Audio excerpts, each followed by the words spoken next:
Bashkëbisedoj me analistin Lulzim Veliu për të kuptuar se çfarë ndodh atje, ku është gara më e hedhshme, cili është fokusi i subjekteve politike, çfarë do të prodhojë ky balotazh. Zoti Veliu, të përshëndes. Faleminderit. Përshëndetje, faleminderit për ftesën. Sipas raportimit Kosovë Gjoci disa minuta më parë nga Mitrovica, duket se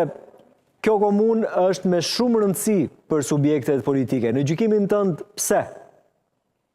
Po, jo vetëm Mitrovica, por janë disa nga qendrat kryesore në Kosovë shumë të rëndësishme në këto zgjedhje lokale, pasi që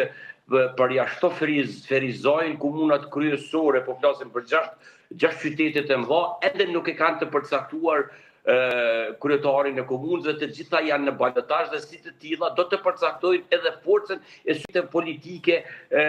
pra forcën e tyre elektorale në prag të zgjedhjeve parlamentare. Një garë fuqishme është duke u zhvilluar në Mitrovic në mes të kandidatit Partisë Demokratike dhe kandidatit nga Lëvizja Vetëvendosje, por as pak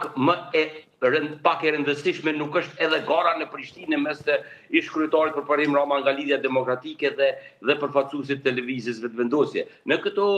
zgjedhje Lëvizja Vetëvendosje, për dallim nga të kaluarën, ka arritur që të jetë në balotazh në 12 komuna, kurse në 12 komuna dhe në këto komunat kryesore. Pra unë e shoh se në bazë të rezultateve të zhvilluara deri më tani, një vend ndoshta më i sigurt për Lëvizjen Vetëvendosje për të marrur pushtetin është komuna e Gjilanit, edhe pse janë në balotazh, kishin një numër shumë të vogël që e ndan atë komunë, e futën në balotazh, pra bëhet fjalë për një grumbull votash më pak se 100 vota, dhe unë mendoj se në balotazh do të arrijë ta marrë sërish komunën e Gjilanit, ndërsa për garat e tjera ende janë të paqarta, duke filluar nga Mitrovica, Prishtina, Prizreni edhe Gjakova. Ndërsa mendoj se Peja në një farë mënyre do të rimirët sërish nga Lidhja Demokratike, pasi ishte në të njëjtin pozicion siç ka qenë Lëvizja Vetëvendosje në Gjilan, në të njëjtin pozicion ka qenë edhe kandidati i Lidhjes Demokratike në komunën e Pejës, dhe mendoj se ai sërish do të rizgjidhet kryetar i Pejës. Pra, unë mendoj se fokusi i subjekteve politike më tepër në këto gara komunale është për zgjedhjet e përgjithshme parlamentare, që sipas të gjitha gjasat do të bëhen bret aktiviteti. Qartë. Zoti Veliu, të lutem, nëse do të ndalemi te disa prej komunave më kryesore, ju për në fakt disa, po unë doja të pyesja konkretisht për Gjakovën, Mitrovicën edhe Prishtinën. Pse në optikën tënde rezultati është ende i paqartë? Ma do mendja që këtu është edhe betejë më e fortë, apo jo? Po, është betejë definitivisht më e fortë, sidomos kur bëhet fjalë për Mitrovicën, kandidatin nga Lëvizja Vetëvendosje që i takon subjektit Guxo, që është në koalicion me Lëvizjen Vetëvendosje, ai e mori me shumë lehtësi se do ta marrë komunën, mirë po kundër kandidatit i tij që vjen nga Partia Demokratike, një djalë i ri, i panjohur deri më tani në skenën politike, ishte shumë i përgatitur, ishte me argumente dhe me fakte se me të vërtetë e meriton për ta drejtuar komunën e Mitrovicës, duke pasur për bazë se Faton Peci, kandidati nga Lëvizja Vetëvendosje, ka bërë lëvizjet e tij nga Lidhja Demokratike në listën Guxo, pastaj është i përfolur dhe i përfshirë në shumë skandale në Ministrinë e Bujqësisë me të ndere të ndryshme, dhe aty do të jetë dhe në fund pra të ditës dolen thuajse të barabartë në garë dhe pik numrin, pra po flasim për rundin e parë, dhe kjo e bën më të fuqishme këtë garë në mes të tyre. Ndërsa në Prishtinë, për dallim nga përparim Rama dhe Hajrullah Qeko, në Prishtinë një performancë shumë të mirë kishte kandidati nga Partia Demokratike, dhe e ta i kaloi edhe subjektin e tij dhe mori numrin më të madh të votave të Partisë Demokratike ndonjëherë në Prishtinë, mirë po për fatin e tij të keq nuk arriti të jetë në balotazh, ndërsa të dy kandidatët e balotazhit, pra që cilët do të janë në garsën, kanë një numër parafërsisht në 27-28 deri në 33%, pra një numër që nuk i ndon, nuk i largon shumë, pra nuk e kemi një diferencë të madhe.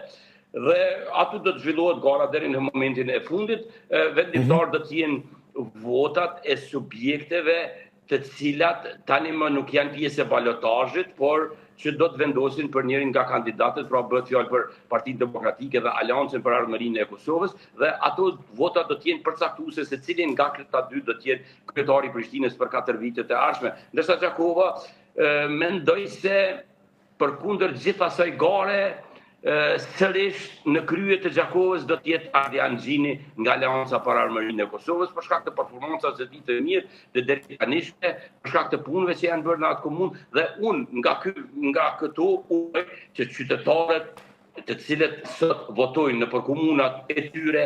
të shohin kandidatët dhe të zgjedhin kandidatin më të mirë, me të zgjedhin kandidatët të cilët i njohin problematikat, i njohin qytetet e tyre dhe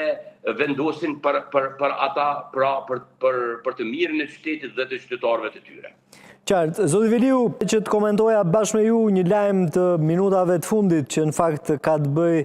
me dhënien e rishfetit në lidhje me procesin e votimit. Komunikat për media ndalohen 2 të dyshuar në fushë Kosovë për dhënje dhe marrje rishfetit në lidhje me votimin në Shprokuroria Themelore në Prishtinë, e cila ka njoftuar pra opinionin publik se në komunën e fushë Kosovës me vendim të prokurorit të shtetit janë ndaluar 2 persona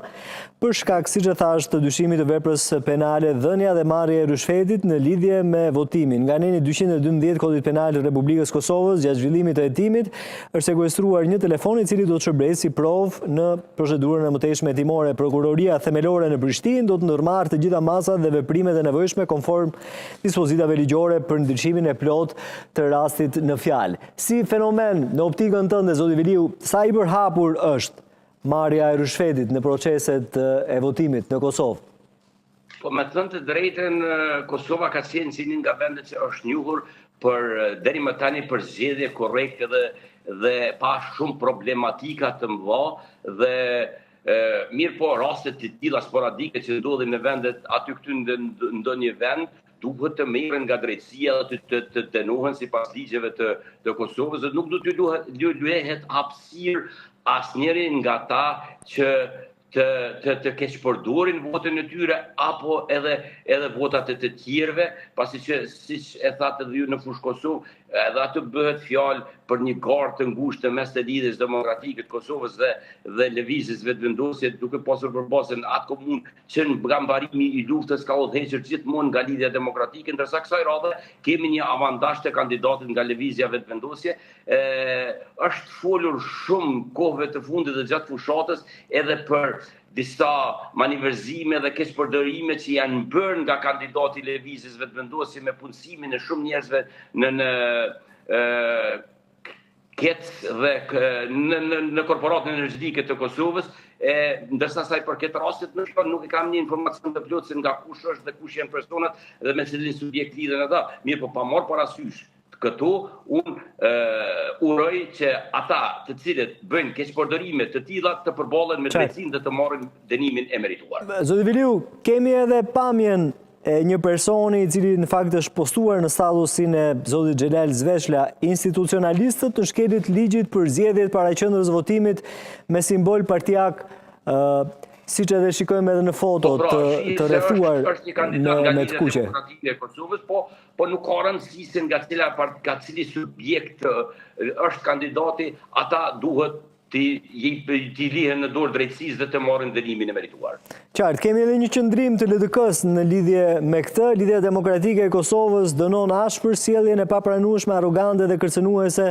të deputetit Xhelal Zveshla ndaj një aktivisti ton, i cili po qëndronte qetësisht në trotuar. Përveç të tjerave ka ndaluar atë dhe ka fotografuar pa pëlqimin e tij. Veprim ky i ndaluar me ligj dhe që përbën shkelje të drejtave themelore të qytetarëve. Në një reagim i tillë, i shoqëruar me tone agresive dhe sjellje denigruese, është shenjë e qartë e panikut dhe humbjes kontrollit politik të atyre që për vite kanë keq përdorur institucionet e shtetit e sot ndjehen të zhveshur nga mbështetja zyrtare. Përballë qytetarëve dhe simboleve tona, zoti Zveçla ka zgjedhur arrogancën në vend të maturitës, kërcënimin në vend të kulturës demokratike. LDK-ja thekson se aktivistët tanë, antarët tanë dhe çdo qytetar i Republikës së Kosovës ka të drejtë të jetojë e shprehet i lirë pa frikë, presion apo intimidim. Sjellje të tilla përbëjnë cënim të drejtë për drejtë të standardeve demokratike dhe janë të papranueshme nga kushdo që ka mbajtur apo mban funksione publike.